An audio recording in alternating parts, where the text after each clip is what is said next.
So now that we've learned about the patterns and characteristics of myths, we want to apply it and look at how it occurs in a couple of myths from different cultures. So on your Patterns of Mythology assignment, you're going to click on the link to the stories, and pull them up. And we're going to read through the first one together, and then you'll do the second one on your own. So this is called How the Crocodile Got Its Skin, and it is a oral tradition from Namibia. So that is a country in Africa. So this is an African myth.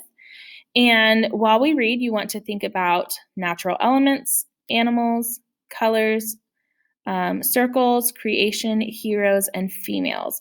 So see where we can find representation of these things and what they could symbolically mean.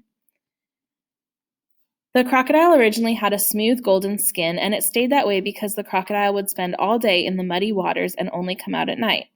All the other animals would come and admire its beautiful golden skin. The crocodile became very proud of its skin and started coming out of the water to bask in the other animals' admiration, even while the sun was shining. He began to think he was better than the other animals and started bossing them around. The other African animals became bored with his change in attitude, and fewer started showing up to look at his skin. But each day that the crocodile exposed his skin to the sun, it would get uglier and bumpier and thicker, and was soon transformed into what looked like bulging armor. Crocodile never recovered from the humiliating shame, and even today will disappear from view when others approach, with only his eyes and nostrils above the surface of the water. So this is just a very short myth, and we want to think about how the different patterns of mythology are represented here. So let's look at the first one. Natural elements. Elements found in nature are often used symbolically in myths. So what do we see in the story, in this myth, that it has to do with natural elements? Okay, so you don't have to find any, you don't have to write down the symbolism of the elements. We're just right now looking for the elements themselves and identifying them in the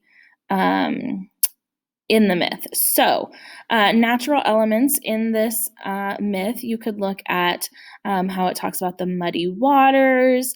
It talks about the sun shining, right? These are all natural elements that occur in the story. So I'm just going to put in the muddy waters,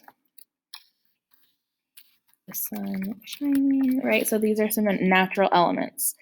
Now, as far as animals go, this one should be pretty easy because we have the main character of this myth is a crocodile, right? And then there's also the other animals.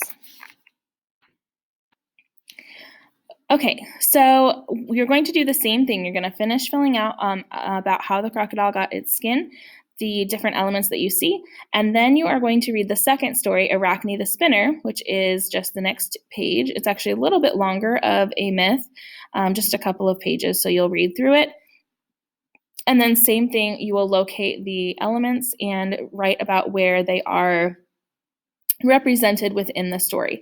You don't have to use complete sentences on this because you are just sort of locating the elements of the myth. And then at the very bottom, you're going to write about what you think the message of each of the two myths is. So what is how the crocodile got its skin? What is it teaching us, and what is it explaining? And then same thing for Arachne the Spinner.